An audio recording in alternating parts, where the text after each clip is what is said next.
Jugen Pension Bimala, Lara Sivasing, Sotojing, Himbotemba Pellan, Dandra, Peman Nabushalan, Quitsans, Yente Sange Kunda, Hamna, Cutting Sange Kunle, Habiban, Sai Lamis, Shaula Chansalo, Nelo Toba Kevara Jingelo. Tabula Tashitele, Ari Namaskar. आज हाम्रो टसी नामग्याल लामा दुईवटा जिज्ञासा लिएर यहाँ आइपुग्नु भएको छ। अब जिज्ञासा के छ भन्दाखेरि चाहिँ यो लामा शब्द लिएर धेरैजना अन्यलमा छ। लामा कसले प्रयोग गर्नुपर्ने अनि यो लामा शब्दको अब अर्थ के हुन जान्छ, दुई प्रकारले हामीले बुझ्न सक्छौँ। एउटा चाहिँ हाम्रो समाजमा पनि सामान्य मान्छेहरूले लामा शब्द प्रयोग गरिरहेको छ है, फलाना लामा, इसका लामा भन्ने एउटा उपनाममा प्रयोग गरिरहेको देख्छौँ। यो पक्षपट्टि म जाँदिन। आज म धार्मिक पक्षबाट लामाको व्याख्या गर्न चाहन्छु। अनि विशेष गरेर यो लामा भन्ने शब्द त्रिशिला नामक ग्रन्थमा पनि नमो गुरु वे भनेर जब सबैभन्दा पहिला समर्पणमा गुरुलाई नै त्यसरी समर्पण गरिएको छ। अनि जस्तो अहिले मैले भर्खर पढेँ, धाङ्गी छेको टम मिसिक्या डोयदनला चित्तो चन्जेपी लामा चौधन चन्द्रसिकोनला तातु घोसुङ्गुबे छान्सालो भन्दाखेरि यो ग्याल्से लाग्लेन नामक ग्रन्थै भनौँ है, शास्त्र सबैभन्दा पहिला लोकेश्वर अनि आफ्नो गुरु, उहाँको गुरु, रचयिताको गुरु अभिन्न रूपमा सम्झिएर त्यहाँनिर समर्पण लेख्नु भएको छ है। त्यसरी नै वज्रयानमा लामा र साङ्गेलाई समान रूपमा नै हेर्ने अथवा बुझ्ने, मान्ने। अनि यसो पनि भनिएको छ, यन्तेन साङ्गेकुन ह्याम्न काटिन साङ्गेकुनले सापेकुन पहिलामा स्याब्ला छाप्छालो भन्दाखेरि ज्ञानमा बुद्ध सम्मान भए तापनि गुणको दृष्टिकोणबाट बुद्ध भन्दा पनि उच्च कोटिको गुरुलाई म दण्डवत गर्दछु भनेर त्यस्तो पनि भन्छ है। ज्ञान चाहिँ गुरुको ज्ञान चाहिँ सँगै सम्मान, अनि गुण चाहिँ हामी विनयजनप्रति गुरुको गुण चाहिँ बुद्ध भन्दा पनि अधिक भएकोले गर्दा गुरुलाई नै सबैभन्दा पहिला दण्डवत गर्ने गर्दछ। लामा भन्ने शब्द पनि संस्कृतको गुरु शब्दबाट नै अनुवाद भएको हो। यो प्राचीन कालमा नालन्दा विश्वविद्यालयमा जति पनि अनुवादको कामहरू चल्यो, भोटका लोचावा लोकचक्षु अथवा भारतका महापण्डितसँगै बसेर भोटी भाषामा जति पनि अनुवाद गर्नुपर्ने कुराहरू गरिरहेको थियो त्यहाँनिर होइन, बुद्ध वचनहरू, शास्त्र अथवा सूत्रहरू टाकटुक। तर यो लामा भन्ने शब्दमा पनि त आइपुग्छ है। लामा भन्ने शब्द, गुरु भन्ने शब्दमा आइपुग्दा चाहिँ अब गुरुलाई कस्तो प्रकारले चाहिँ अनुवाद गर्नुपर्ने हो त भन्ने एउटा समय त्यहाँनिर आउँछ। अनि गुरु भनेको चाहिँ संस्कृत भाषामा गहकिलो चिजलाई, एकदम वजनदार चिजलाई बुझिन्छ गुरु भन्दाखेरि। त्रिशिलामा त्यसरी बताएको छ, त्रिशिला नामक ग्रन्थमा त्यसरी बताएको छ गुरुको व्याख्या, एकदम वजनदार गहकिलो। त्यसो भए वजनदार एकदम गहकिलोलाई चाहिँ कस्तो प्रकारले चाहिँ अब अनुवाद गर्नुपर्ने हो त? सिधै अनुवाद गर्दाखेरि तिब्बती भाषामा गहकिलो वजनदारलाई चिवा भनेर त्यसरी अनुवाद गरिएको छ। अब गहकिलो एकदम ज्यादा वजनदार चिजलाई चिवा भनेर चाहिँ अनि तिब्बती भाषामा अनुवाद गर्दाखेरि त्यो शब्द चाहिँ अब चिवा भन्ने चाहिँ गुरु भयो। गुरुको हुबहु अनुवाद चाहिँ चिवामा आयो। अनि त्यहाँनिर महापण्डितहरू, लोचावाहरूको परिचर्चा भयो शब्दमाथि। अनि यो भविष्यमा गएर चाहिँ गुरु वन्दनामा चिवाला क्याप्सुची अथवा चिवाला छ्याक्छालो भन्दाखेरि त्यो शब्दको जुन चाहिँ एउटा मिठास शब्दमा आउनुपर्ने थियो, मिठास चाहिँ देखिएन भने कतिजनाको त्यहाँ चर्चा परिचर्चा हुँदाखेरि महापण्डितहरूको आपस्तमा अनुवाद गर्ने बेलामा अनुवाद समितिको भने त्यति बेला है नालन्दामा। त्यसो भए अब गुरुको हुबहु चाहिँ चिवाइ हुन्छ भने चाहिँ अनुवाद चाहिँ अब यसलाई चाहिँ हामीले अर्थतिर लाँदा कस्तो, कुन चाहिँ दृष्टिकोणबाट चाहिँ गहकिलो भयो त गुरु अथवा चिवा? एकदमै ज्यादी किलो एकदमै ज्यादी भएको कारणले हो कि एकदम ज्यादी मोटो भएको कारणले गर्दा हो कि 100-150 किलो भएको कारणले गर्दा गुरु त्यस्तो हुनुपर्ने हो कि? त्यो त होइन है। गुरु त एकदमै पातला सिकोटी पनि हुनसक्छ। त्यसले गर्दामा चाहिँ गहकिलो भन्ने चाहिँ ज्ञानको दृष्टिकोणबाट चाहिँ गहकिलो वजनदार। अब साङ्गे बुद्धहरूको ज्ञान कति चाहिँ वजनदार छ त? अब गुण कतिको वजनदार छ त?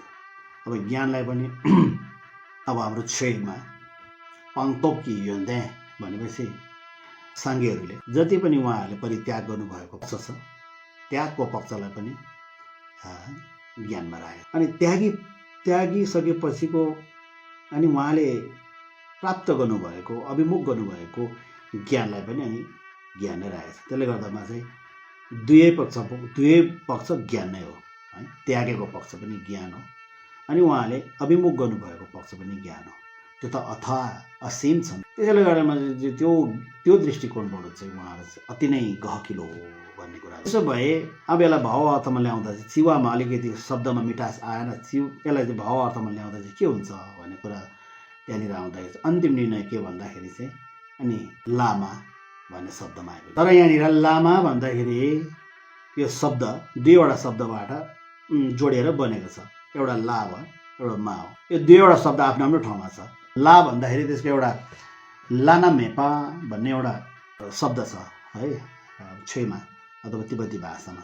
लाना मेपा भन्नु त त्यहाँदेखिको अझै पनि नभएको अनन्त, त्यहाँदेखिको अझै माथि कुनै प्राप्ति गर्नुपर्ने त्याग्नुपर्ने विषय रह्यो त भन्दाखेरि चाहिँ नरहेको असीमलाई चाहिँ लाना मेपा। तब हाम्रो अर्को शब्द पनि छेमा छ घोना मेपा। त्यसले गर्दामा चाहिँ त्यो लाना मेपा भन्ने शब्दबाट चाहिँ अनि ला भन्ने शब्दलाई त्यहाँनिर ल्यायो, चयन गर्यो। अनि यता हामीले तिब्बती भाषामा पनि आफ्नो जननी मातालाई आमै भन्छौँ, हामी नेपाली भाषीले पनि आमै भन्छौँ अथवा हिन्दी भाषीहरूले आ नभनेर मा मात्र पनि भन्छन् है। मा जे होस्, मा भन्ने शब्द चाहिँ आमाको मा भन्ने शब्दलाई चाहिँ फेरि त्यहाँनिर ल्याएर अघिको ला र अनि आमाबाट आएको मा दुईटालाई संयुक्त रूपमा राख्दाखेरि चाहिँ लामा भएको। त्यसो भए के भयो त्यसलाई? अब यो लामा चाहिँ आमाबाट चाहिँ त्यो मालाई ल्याउनु पर्ने कारण के हो? जब चाहिँ यो ला मा बन्यो, लाना मेपाबाट ला, आमाबाट मा आएर यो संयुक्त रूपमा बस्दाखेरि चाहिँ एउटा फेरि अर्को शब्द बन्यो लामा। यो लामा भन्ने अर्थलाई चाहिँ अब अति नै गहकिलो भाषा चाहिँ। अब यो लामा चाहिँ कसरी गहकिलो भयो त? यो चाहिँ हुबहु डाइरेक्ट ट्रान्सलेट चाहिँ होइन, यो सिधा अनुवाद त अघि चिवा थियो नि त है। त्यसले गर्दामा यो चाहिँ अब भाव अर्थमा आउँदा चाहिँ लामा भएको अर्थ चाहिँ पूर्ण छ। गुरु भन्ने शब्द जति गहकिलो भन्ने शब्द बताइरहेको छ, लामा भन्नेले पनि हुबहु एकदम गहकिलो बतायो। कसरी भन्दाखेरि चाहिँ यी गुरुको चाहिँ ज्ञान त्यसरी नै हो। उहाँले अभिमुख गरेको पक्ष र परित्याग गरेको पक्षको ज्ञानलाई चाहिँ अनन्त असीम भएकोले गर्दामा चाहिँ ला भनिएको। अनि त्यो ज्ञानलाई हामीले प्रज्ञामा पनि जोड्न सक्छ। ला भन्दाखेरि प्रज्ञको पक्ष भयो। अनि यता मा भन्दाखेरि चाहिँ फेरि करुणाको पक्षमा आयो। उपमा दिन्छन् नि साङ्गेले, तथागतले। उहाँले जुन चाहिँ करुणाको सन्देश दिइरहनु भएको छ, साधारण करुणा नभएर यो लौकिक करुणा नभएर ममता माया जस्तो नभएर एउटा त्यो चाहिँ हामी लौकिक माया ममताहरू चाहिँ एउटा सीमित भएको कारणले गर्दामा चाहिँ तथागत गौतम बुद्धले दिनुभएको सन्देश जुन चाहिँ छ करुणाको सन्देश, त्यो करुणा चाहिँ असीम छ, त्यसमा कुनै सीमा नभएको। लौकिक माया ममता जे पनि छ हामीले करुणा पनि भन्छौँ, त्यो त सीमित छ नि त, आफ्नोसम्म मात्र छ। त्यहाँदेखिको उता अलिकति अर्का अपरिचित हुँदै गइसकेपछि लौकिक माया चाहिँ एकदमै मधुरो भएर त्यतिकै विलिन हुन्छ। नचिनेको हो कोलाई त लगभग माया नगर्ने स्थितिमा पुग्छ।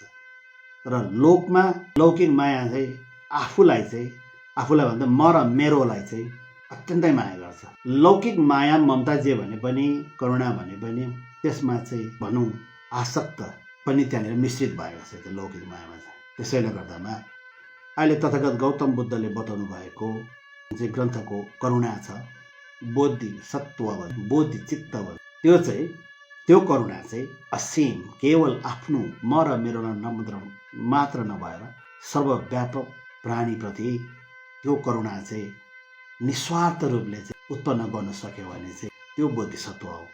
त्योलाई चाहिँ करुणा भन्नु खोजिरहेछ।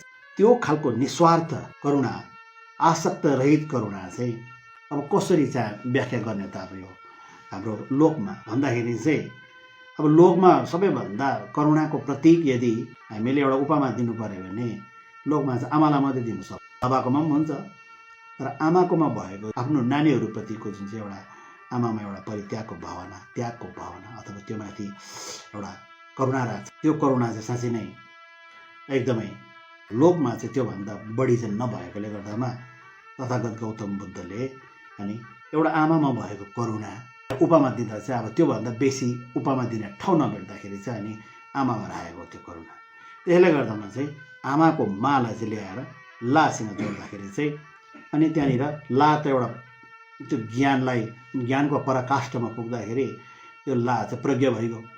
अनि मा चाहिँ करुणा हुँदाखेरि चाहिँ ला र मा दुईवटा जोडिँदाखेरि चाहिँ प्रज्ञा र करुणा युग्नत रूपमा अनि त्यसरी एउटा जसकोमा त्यो ज्ञान प्रज्ञा र करुणा युग्नत रूपमा जसकोमा चाहिँ अनि त्यो ज्ञान हुन्छ त्यसलाई चाहिँ अनि लामा अथवा गुरु भनेर सम्बोधन गरिन्छ। अनि त्यस्तो गुरुकोमा चाहिँ सम्यक सम्बुद्धिसम्म जाने सम्पूर्ण ज्ञानको कुञ्जी त्यस्तो गुरुकोमा चाहिँ हुँदाखेरि चाहिँ अब हामीले सबैभन्दा पहिला साङ्गे चाहिँ अब हामी जस्तो अल्पज्ञानीको अगाडि प्रत्यक्ष नभएको हामी मान्छौँ, परोक्षमा छन्।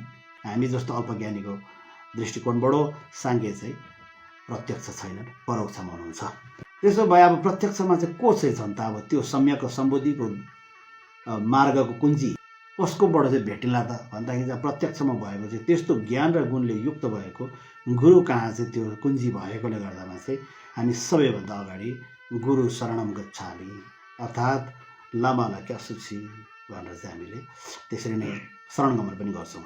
लामा भन्ने शब्द चाहिँ यसरी आएको, उहाँको जिज्ञासा त्यस्तो थियो र आफूलाई मैले संक्षिप्तमा त्यसरी त्रिशील ग्रन्थ धम्सुम नाम्ने नामक ग्रन्थभित्र भएको जुन व्याख्या छ त्यसैले गर्दामा अब यस्तो ज्ञान र गुणले युक्त छ कि छैन अब त्यो आफूले चयन गर्न सक्नु पर्यो। अनि अब हामीले यो लामा शब्दलाई प्रयोग गर्छौँ भने त्यो शब्दको योग्य आफू छ कि छैन? आफू त प्रत्यक्ष हो नि त, परोक्ष होइन नि त।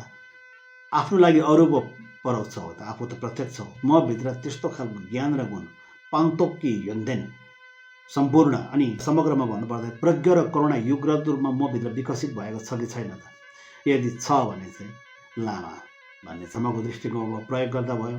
नत्र चाहिँ लामा भन्ने शब्द चाहिँ यति साह्रो गहकिलो अर्थ भएको एउटा शब्द भएकोले गर्दामा अनि हामीले यो लामा चाहिँ गुरुलाई सम्बोधन गर्ने, गुरुलाई नै हामीले लामा भनेर चाहिँ यो भाव अर्थमा ल्याएर चाहिँ अहिले हामीले हाम्रो छेमा विशेष गरेर वज्रयानमा लामालाई क्या सूची हो, त्यसको बादमा अनि साङ्गेलाई क्या सूची हो, छेलाई क्या सूची हो, घेदुनलाई क्या सूची हो भनेर चाहिँ सबैभन्दा अगाडि गुरु शरण गच्छामि गर्नुपर्ने कारण पनि यस्तो हो। र आजको यो छोटो जानकारीलाई म यहीँसम्म राख्दछु। भवतु सबमङ्गलम, शान्ति शान्ति।